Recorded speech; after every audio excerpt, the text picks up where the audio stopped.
Teológica, voltamos. No episódio anterior a gente conversou sobre Nicodemos, João capítulo 3. E agora vai ser João capítulo 4, a mulher samaritana. Christy, Comigo. com você. A gente tinha falado semana passada, ou seja lá quando a gente postou esse vídeo anterior, que essas duas histórias estão em paralelos e elas estão realmente em paralelo. E você vê, Nicodemos vai para Jesus de noite e a mulher samaritana encontra com Jesus no meio do dia. Então já começam aí os contrastes. E a gente vai ver que os assuntos são parecidos. Jesus mora na Galileia, ele passa a maior parte dessa vida adulta dele viajando, mas ele tá indo pra Galileia e nessa caminhada ele vai parar em Samaria. Muitos judeus evitavam Samaria e davam a volta pra ir e pra vir de Jerusalém da Galileia. Ficava mais longe. Ficava mais longe, mas era uma coisa assim, não quero nem me misturar, Você era vai colocar muita implicação. Eu posso colocar um mapa, vocês querem mapa? Tipo assim, ó, era só em linha reta, ele dava uma volta, cara. O preconceito era latente. Entenderam? Isso. Quando ele chega numa das cidades samaritanas, ele senta. Quem são os samaritanos? Era um povo que tinha sido misturado. Há um transplante, quando há a destruição de Samaria, eles levam o povo e trazem um povo de várias regiões para morar lá. Mas a gente sabe que não é todo mundo que foi levado, que na verdade existem duas palavras na época de Jesus que se referem ao povo de Samaria. E parece ser uma mistura daqueles que eram fiéis e que tinham ficado, com aqueles que vieram morar lá e aprenderam sobre a lei. Os samaritanos da época de Jesus, eles também acreditavam no Pentateuco, mas eles têm um Pentateuco deles.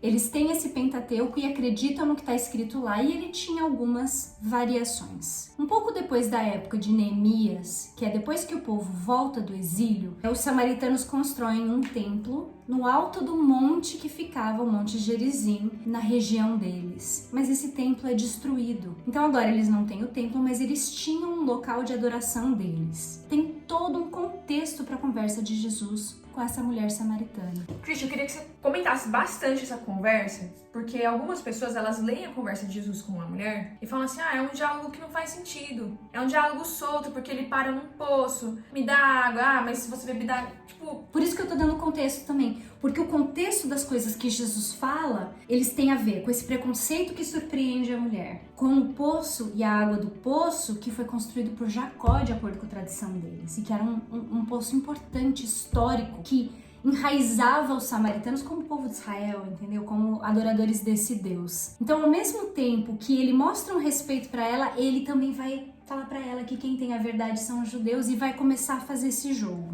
Então, a primeira coisa que ele faz é, ele espera estar sozinho com ela, ele fica sozinho, os discípulos vão buscar comida e ela vem pro poço. E aí ele pede água para ela. E a resposta dela é, como é que você, sendo judeu, tá pedindo água pra mim? Não tá só falando comigo, tá me pedindo um favor? Tá me pondo numa posição de poder te ajudar e você vai aceitar a minha ajuda? Os samaritanos podiam entrar no templo? Não, eles são considerados gentios.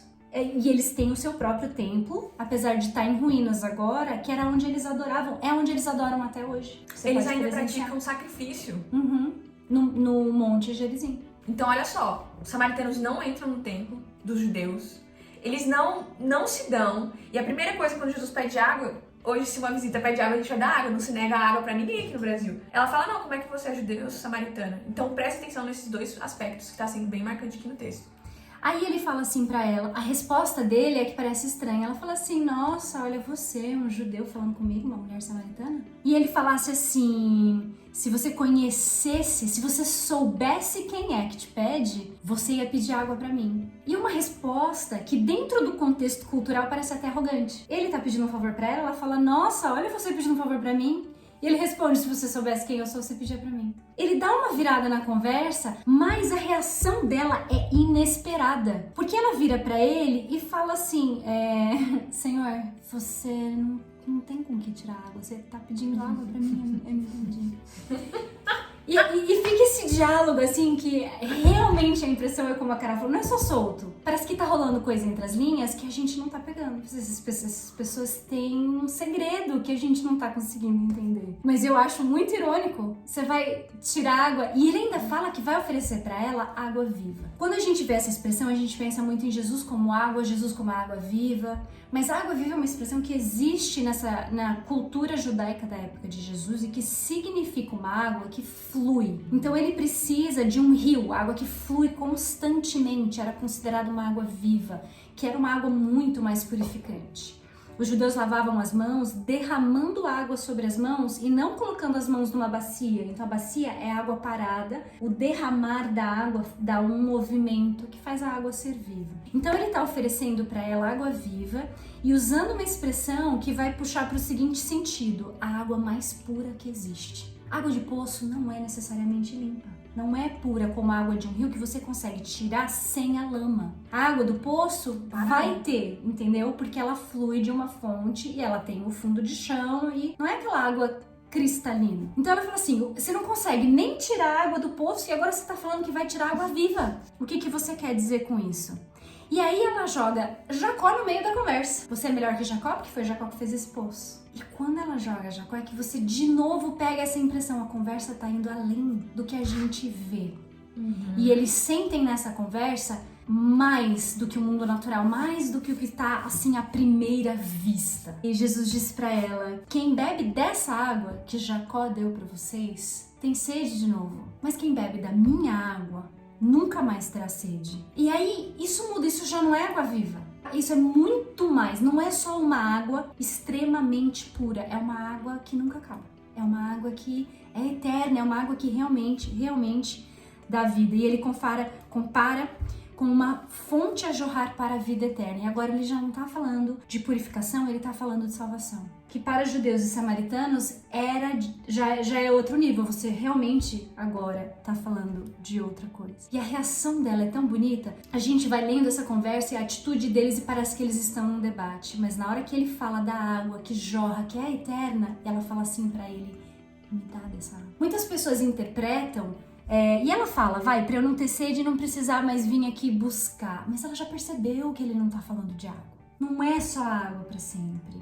O que ela tá buscando? Era só água? Se ela estivesse buscando só água, eles iam ter essa conversa? E de repente você percebe que tem mais. E que ela tava com uma sede que não é expressa diretamente no capítulo, mas que tava no coração dela e que Jesus percebe. E por isso que a conversa é tão enigmática, porque eles estão falando de muito mais, né? Muito mais profundo. Aí Jesus traz outro fato pra conversa e fala assim, né? Busca teu marido e traz ele aqui. Aí ela fala, não tenho marido. E ele fala pra ela, você já teve 5? Muitas pessoas também acusam ela nesse momento. Só que na realidade, ela não tem poder nenhum de rejeitar nenhum dos seus maridos. Ela não tem poder de divórcio, ela não tem poder de mandar ele embora. Ela é rejeitada. Ela foi rejeitada 5 vezes. Ela é vítima.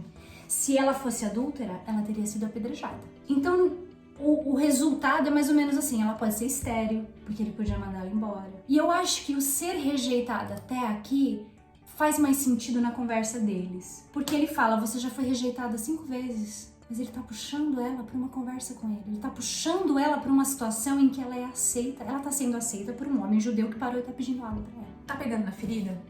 Tá. Tá pegando na ferida. Como é que é a reação dela? E como é que é a nossa reação quando pega na ferida? Porque a nossa reação, principalmente se é Deus que tá cutucando, faz toda a diferença na nossa reação, na nossa relação com Ele e em como a gente vai transformar a nossa vida depois. Porque quem cutuca na ferida ou vai embora ou se transforma. E ela vai fazer a escolha de se transformar. Ela vira pra ele agora e fala assim, você é profeta. Então ela não fala assim, poxa, legal, hein? Precisava trazer meus maridos pro assunto? A gente tava indo tão bem. Mas a reação dela não é uma reação negativa de não gostei, por que você veio mencionar isso agora? Mas uma reação de, eu tô vendo que você sabe mais do que parece. E de novo, é uma virada na conversa que a gente não espera. E aí ela faz uma pergunta teológica, ela faz uma pergunta religiosa pra ele. Me responde isso então. Nossos pais adoravam neste monte. E ela tá fazendo menção ao Monte Gerizim. Vós, entretanto, e esse vós é vós judeus, dizeis que em Jerusalém é o lugar que se deve adorar. Essa era a briga dos samaritanos com os judeus. E era uma briga, assim, de séculos já, na época de Jesus. Desde que ele tinha construído o templo, né, no monte, foram os judeus que destruíram o templo deles e que não permitiam essa adoração deles. E agora essa competição de quem tem a verdade e se a verdade ia ser compartilhada. E ele disse sim pra ela que agora tá chegando a hora que você não vai adorar nem aqui nem lá. E de novo, uma resposta inesperada. Não são os judeus que estão certos, não são vocês que estão certos, mas está na hora de você adorar a Deus Em espírito E e em em- verdade. Olha que legal. E aí, conexão com Capítulo 3. Nicodemos. São duas pessoas de caminhadas opostas, buscando Deus. E Jesus mostrando que é o nosso trabalho ir atrás desses dois grupos completamente diferentes de pessoas. O fariseu que tá lá, mas quer saber a verdade. E a mulher samaritana que tá no caminho errado, mas pensa que tá no caminho certo, que tem uma vida sofrida, que é discriminada, elite, marginal. Deus vê os dois. Deus contempla. Essa mulher sabia, conhecia. Aquele era mestre em Israel e a expressão é usada, e aqui tem essa mulher, que na primeira chance que ela tem, vai ter uma discussão teológica com esse judeu que veio aqui. Eu acho que ela não esperava que meio-dia buscando água ela ia encontrar com Jesus. Mas o nosso encontro com Jesus nunca é esperado, né?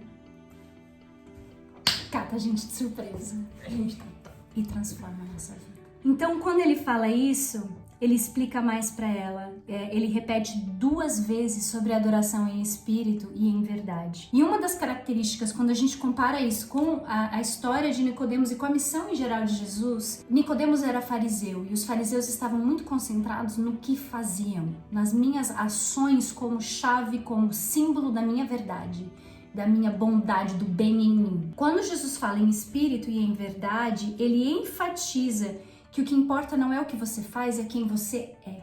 É a essência.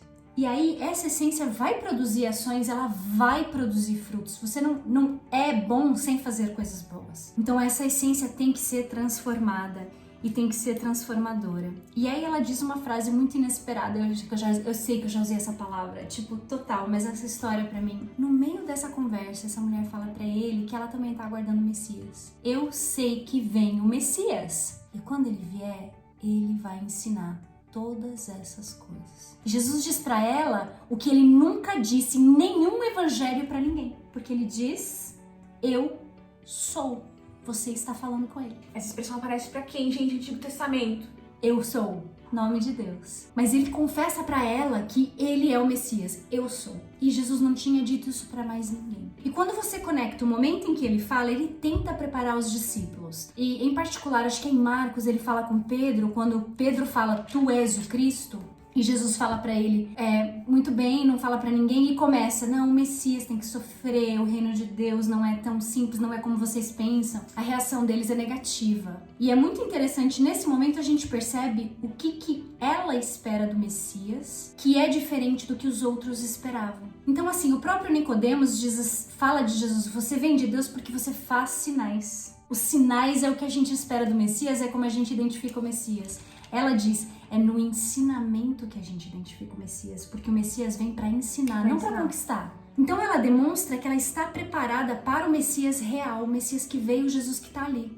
E mesmo o preconceito, colocando ela à margem, porque naquela época era a margem da margem da margem, o impedimento sobre Deus, ou melhor, o conhecimento sobre Deus chegou pra ela. E ela sabe o que fazer com ele. Imediatamente. Essa O que é a você ironia. faz quando você acha Jesus? O que você faz quando você percebe o tamanho da salvação de Deus?